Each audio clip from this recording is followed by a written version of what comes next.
Now, presented in digital widescreen. This is HOI-19 News at 5:30. Accurate, balanced, to the point. An area church tries to combat the fear of Islam. And a new power plant could leave residents of one McLean County city with water issues. But the big story at 5:30 is the beginning of the holiday rush. Good evening, I'm Lee Hall. Cassandra Hagar has the night off. Christmas is this Friday. That means a lot of people will be hitting the roads this week, getting to their holiday destinations or picking up those last-minute gifts. Let's take a look at our Strong Law Road Watch camera network, where you can see traffic moving along quite nicely. There's no weather concerns really around here, but how about other places? A recent TripAdvisor study showed 55% of people are traveling over the holidays to see family. 56% say they're driving. 39% will fly to their holiday destination. Among the top holiday spots include Rockefeller Center in New York City and Chicago's Magnificent Mile. Now here's our first check of weather from Storm Team 19's Chris Lovingood. Well, hey there, Lee. Nice to have you here on the weekends. Well, things aren't going to look so white this Christmas, so you can dream of a mild one, though, but we'll get to that in just a second. Satellite radar taking a quick glance at what's happening just about now. You can see it's just some overcast skies, got cloudy conditions, but overnight we may see some showers, more so around 3 o'clock in the morning into the morning hours of tomorrow, Monday. It's going to be looking just a little wet, and we could see that return also on Wednesday as a cold front is making its way into the heart of Illinois. Here you go, evening planner. Take a quick glance. Things are going to be in the mid-40s for the most part of the evening. We have some showers expected again in the overnight hours. You can see here in this middle panel. And beginning off in the morning, low 50s if you can believe it. I'll tell you a little bit about what's happening for the week ahead of us, including that not-so-white Christmas during my four-weather forecast. Lee? All right, Chris, thank you very much. You will have some extra money as you head to your holiday destination this year. AAA reports the average price of gas has dropped to $2 a gallon nationwide. Fuel prices haven't been this low since 2009. More than 2/3 of gas stations are selling gas for less than $2 a gallon, according to the Oil Price Information Service. One industry analyst says he expects low prices to last into at least January. And HOI-19 news follow-up now as the search continues for a missing Pontiac man. Lewis Lowry has been missing since early Saturday morning. The Pontiac Police Department continued their search for Lowry today, but have yet to find him. The 80-year-old was last seen wearing gray sweats and white shoes. He suffers from dementia. If you see him, contact Pontiac Police at 815-844-0911. A new power plant plan for McLean County brings with it water issues and the question, will there be enough water left for residents? HOI-19's Kelsey Thorid has more. And berm the building and so that a Chicago company called Invenergy wants to build a plant in Chenoa by 5th Avenue and Meso Street. Well, we've been looking for a business like this for the 40 years, as long as I've been in business, and most of the times we're not able to compete with the other towns because we don't have the resources to give them free land or furnish roads and sewer and water. This company is not asking for that. Some residents there are worried there won't be enough water to run the plant and still have enough for the community. Our water pressure is not super hard, but it's not super weak. So I think if they are using a lot of it, it could obviously make ours a little weaker. So. But the mayor of Chenoa says a plant like this is needed in the town. All small towns in and around McLean County that I'm aware of, and Illinois for that matter, are struggling. And any new business that can generate any money and jobs is good. City leaders have tabled the matter until they get more information. In Chenoa, I'm Kelsey Thorid. The Heart of Illinois Church takes on a hot-button issue at today's service. The First United Methodist Church in Peoria held a discussion this morning that dominates the headlines. The subject, more light, less heat, Christianity and Islam. Dozens of parishioners stayed after church to talk and learn more about the relationship between the two religions. The church is hoping to help combat the fear of Islam in the community by getting the conversation started. I think when we hear the word Islam in the media, it does strike fear. And so just learning a little bit more about it helped a lot, I know, for myself and some of the others in the audience. Dr. Jason Zaborowski, a scholar of Christianity and Islam from Bradley University, led the talk today and answered questions. Now to our continuing coverage of Decision 2016. Donald Trump is firing back today, a day after Democratic presidential candidates took aim at him during their debate last night. Here's ABC's Devin Dwyer. After the Democratic debate, the Republican frontrunner fired back. She just made it up. I mean, she made it up. It was a soundbite. On ABC's This Week, Donald Trump attacked Democratic frontrunner Hillary Clinton for this explosive allegation. He is becoming ISIS's best recruiter. They are going to people showing videos of Donald Trump insulting Islam and Muslims in order to recruit. Both the White House and terror experts say there's no hard evidence ISIS is using videos of Trump to recruit. Today, the Clinton campaign clarified that the former Secretary of State was not referencing a specific video. Trump tweeted, "Hillary Clinton lied." I've been right on more than anybody else has been right. You sure you want to go down that road? The fact checkers have called you out on more false statements than any other candidate. Oh, I'll go down that road. And, you know, people maybe call me out, but they turn out to be wrong also. Democratic contender Senator Bernie Sanders argued on This Week that Trump deliberately misleads. And I say this straightforwardly. I think you have a pathological liar there. I mean, I think much of what he says are lies or gross distortions of reality. Trump was the biggest target in the Democrats' New Hampshire debate, the only Republican candidate called out by name. But even his fellow Republicans are taking aim at their frontrunner. I was in New Jersey on September 11th, and thousands of people simply were not celebrating in Jersey City. Candidates attacking within and across party lines as primary voters and caucus goers get closer to making a decision. Devin Dwyer, ABC News, Washington. Former President Jimmy Carter's grandson, Jeremy, has died. Carter made that announcement today during his regular Sunday school lecture at his home church in Plains, Georgia. The president says the 28-year-old said he wasn't feeling well and went to lay down yesterday. When his mother went to check on him, his heart had stopped beating. Jeremy Carter was rushed to the hospital where he died. Carter announced earlier this month that he was cancer-free 4 months after being diagnosed with brain cancer.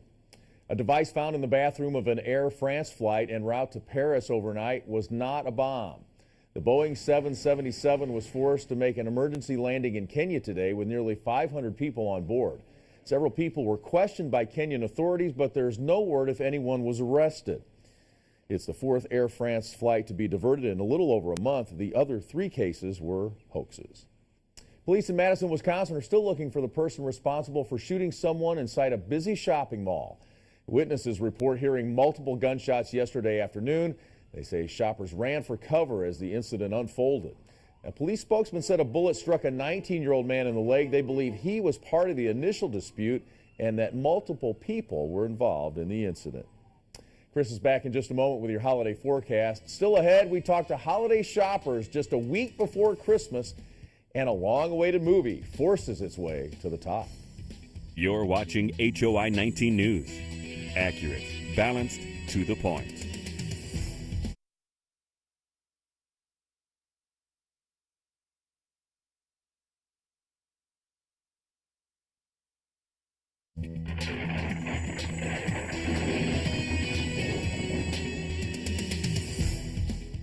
Welcome back, Heart of Illinois. Storm Team 19's Chris Lovingood here. We're just taking a quick look through the Farmers State Bank cam on the square in Elmwood. Pretty calm. Same is true over in the Pekin Assurance cam at Pekin Hospital. It's pretty dark and gloomy by the lagoon, but it's got a clear night on its way for sure. Lastly, the Counter Company cam in Peoria Heights Tower Park. Looking pretty clean out there. Nothing too much. Again, clear skies for now, but things are actually going to be changing in the overnight hours. Let's go ahead and move to our headlines, and I'll tell you exactly what I'm talking about. Tonight, you can expect occasional showers, mild night breezy. Tomorrow, showers likely, mostly cloudy, and your extended look, rain possible on Wednesday. And then this week, we're going to have some sunny days, some cloudy days. But I'm sorry, I'm not seeing snow in the forecast for Christmas, so it won't be so much of a white Christmas as opposed to a mild one. For the record, how today looked, well, we had a high of about 52, low of 34, normally 35 being the high, and 20 the low. Back in 1949, record high set at 62 degrees, and back in 1989, record low set at 12 below zero. River level is at about 15.7 feet. It was close to action stage yesterday, but don't worry, folks, it's going down. Take a look in Peoria. Temperatures right now at 49 degrees, humidity at 49% with winds coming from the south up to 15 in the Twin Cities. Temps at 46 degrees, humidity is at 58% and winds coming from the south up to 17. So yeah, just a mild evening that we've got in a good portion of the heart of Illinois. Things are going to be looking like that. Again, the mid 40s is what things are going to be appearing. Temperatures right now elsewhere in the heart of Illinois: 49 Peoria, 46 in Twin Cities, 48 in Henry, and scooch over here, and 50 in Galesburg, and 50 in the Canton-Havana area for the areas that are in our western part of our viewing area. So things are just looking, again, mild for the evening. Wind speeds mostly from the south, no more than 29, and again, wind gusts up to 24. So breezy. I want to emphasize that. It's going to be kind of a breezy one, and as the wind starts in the overnight hours, it'll be breezy and wet. Temps elsewhere in the Midwest: 53 St. Louis, 47 Chicago, 46 Milwaukee, and 47 in Indianapolis. Satellite radar, not too much going on right now, just a little overcast, but it's, again, things are going to be changing overnight as we get some showers pushing in the heart of Illinois. We'll be seeing that around, again, 3 o'clock in the morning, midnight as well. We could be seeing that approaching, and this is just a better view as the Midwest as a whole. We'll even show you the United States, just kind of see what's happening. Cold front pushing its way into the heart of Illinois, and what that'll bring is the rain that we're going to be seeing, not just tomorrow, but again, it'll be breaking its way in Wednesday as well, and next Saturday is looking like we're going to be getting that, but I'll show you that during the 7-day forecast. All right, let's go ahead and take a quick look at our weather snapshot. Again, rain. That's all I need to say. Cold to the west, but rain in Illinois. Tonight, you can expect occasional overnight rain, temps between 42 and 48. For tomorrow, Monday, showers likely, mostly cloudy, temps between 50 and 55, if you can believe it. There you go. 7-day outlook. Take a look. I'm looking at the highs for the weekend. I only see one pair of 30s there on Sunday, and I don't know about you, Lee, but I'm okay with the temperatures, but the rain, nah, not so much. Yeah, well, beats the snow. Yes, it does. It's nice that you were able to make it back from the theater, because I think you were probably camped out all weekend, weren't you? We made it there too. The Force awakened in theaters across the country this weekend with the release of the brand new Star Wars movie, long awaited. Star Wars: The Force Awakens brought an estimated $238 million in ticket sales this weekend, the biggest box office opener in history. Previous record holder Jurassic World opened this past summer, bringing in $208.8 million. I feel like we need to edit that script to say that it was awesome. It was pretty good. Yes, pretty darn good. Good to see. No spoilers here, though. No, good to see Han Solo and Chewbacca back in the saddle. It was fantastic, all of it. So let's find out how you can help a child have a brighter Christmas right here in the heart of Illinois. And we head out to PNC Winterfest. We'll see how some people are trying to get into that holiday spirit. You're watching HOI-19 News. Accurate, balanced, to the point. Welcome back. Christians in Israel's West Bank started Christmas week celebrations today with a mass at Bethlehem's Nativity Church. The faithful gathered in the Church of the Nativity, built atop the spot where tradition holds Jesus was born. Bethlehem is of major importance to Christians and holds picturesque, well-attended Christmas celebrations every year. Local residents are getting into the holiday spirit despite our lack of snow. The PNC Winterfest was packed today with skaters of all skill levels trying to enjoy the warm winter. That looks like a lot of fun. While some people we spoke with say they are excited to have a year off from snow, others say they're doing the best they can without their white Christmas. Making the best of it, yeah. I mean, it's a nice day to enjoy the outdoors. Like white Christmas is kind of, in the, kind of you get into the Christmas spirit more. But, I mean, warm is pretty good too. Winterfest is open through January 18th at the Peoria Civic Center. For more information, head to pncwinterfest.org. Time's winding down to get those last-minute gifts on your list. Shoppers crowding the stores for the perfect gifts, stocking stuffers, and goodies for this holiday season. Everyone's trying to find the best deals and hoping to support small businesses by shopping locally instead of going online. I think the stores are fighting the online prices a little bit, so it's nice to be able to shop locally, but you can't argue with not having to leave the house. Kohl's stores are hoping you'll come out. They're hosting a 100-hour shopping spree. That means they'll be open 100 straight hours to attract last-minute shoppers. That started last night. It ends at 6 p.m. on Christmas Eve. And you still have a chance to help a kid have a brighter holiday season. Marine Corps Toys for Tots campaign is still looking for donations. They accept new unwrapped toys to give to children in need all over heart of Illinois. If you'd like to help out, head to our website, cinewsnow.com. Sports is next with Jim Matson. The Chicago Bears battle the Vikings up north today in Minnesota. Plus, Peoria's NBA world champ comes home to spread a little holiday cheer.